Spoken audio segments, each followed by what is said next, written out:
Unless you use a tripod for shooting your video, it's a fair bet that you will end up with static shots that are, well, not static. Modern video cameras have very good optical stabilizing features that do a decent job of eliminating the shakiness. Unfortunately, the resulting video can suffer from what I call camera drift. Your static shots don't shake, they wander about the frame. In this tutorial, I'll demonstrate a tool in Hitfilm that attempts to reduce the amount of camera drift.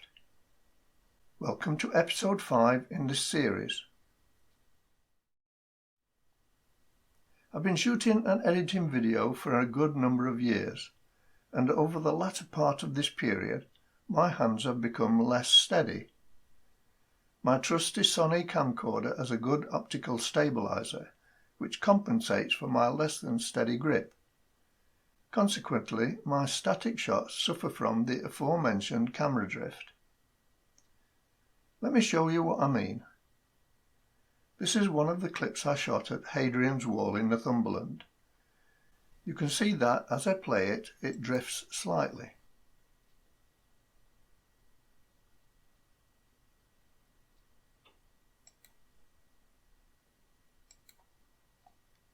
This is meant to be a static shot, but as you can see, it's not. As I mentioned in episode 3, there is a tool that's included in the free version of Hitfilm that does a good job of reducing that drift. It's called Motion Lock. Its primary function is to track moving objects, but in this tutorial I'm going to use it to lock a static scene in one position. As with other effects, Motion Lock can be found by entering the name in the search box of the Effects panel.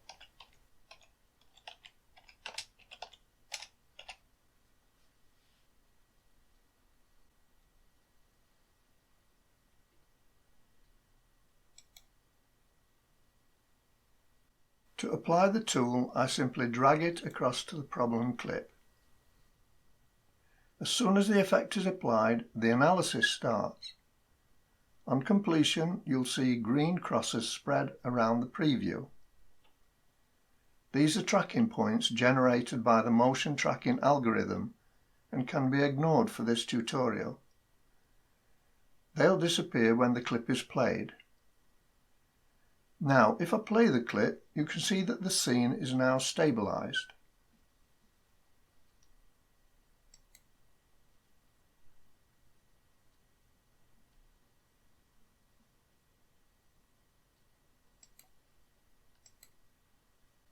There's a small problem though. If I zoom out a little and scrub the timeline, you'll see that the frame drifts to compensate for the camera drift.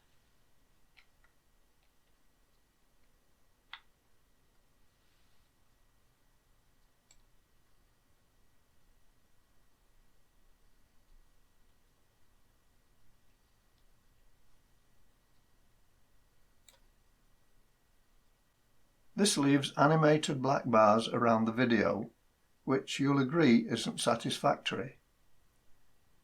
To correct this, I need to adjust some parameters in the controls panel. The easiest way is to adjust the scale parameter. This is the scale parameter for the event, not the motion lock, so I'll collapse this to avoid confusion.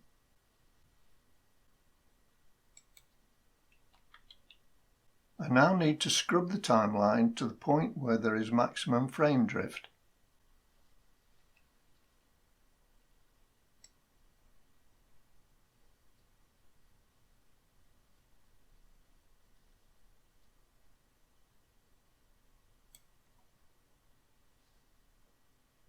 This seems to be that point. I can now adjust the scale parameter until there is no frame boundary showing. Make sure that the scale parameters are locked together, indicated by the chain link icon.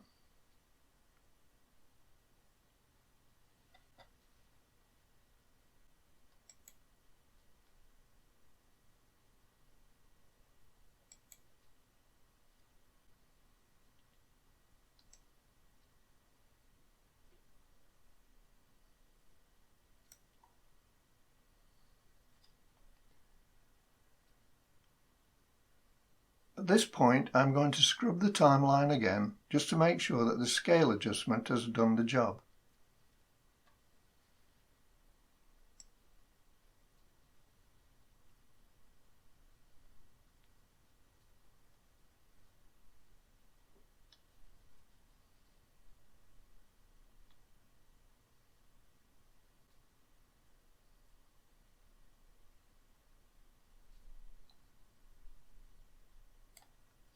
As you can see, there's still a little frame drift at the top left hand corner, so I need to increase the scale slightly.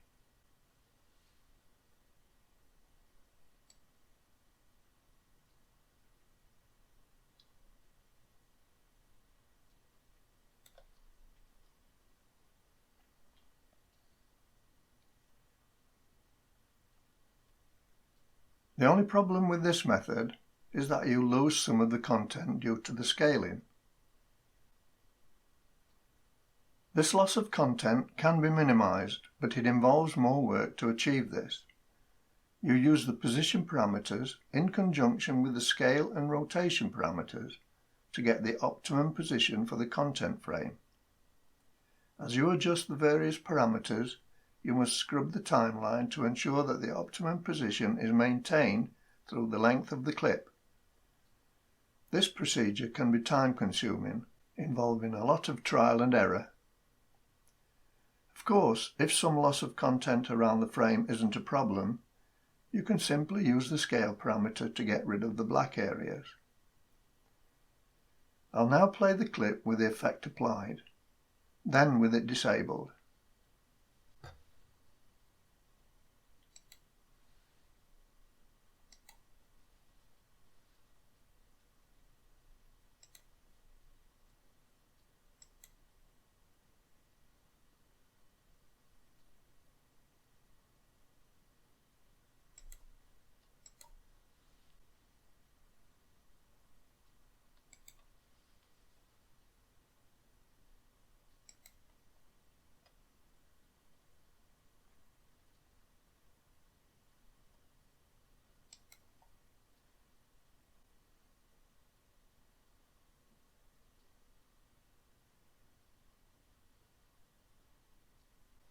The degree of stabilisation you can get using the motion lock effect will depend upon the degree of movement of your static shots.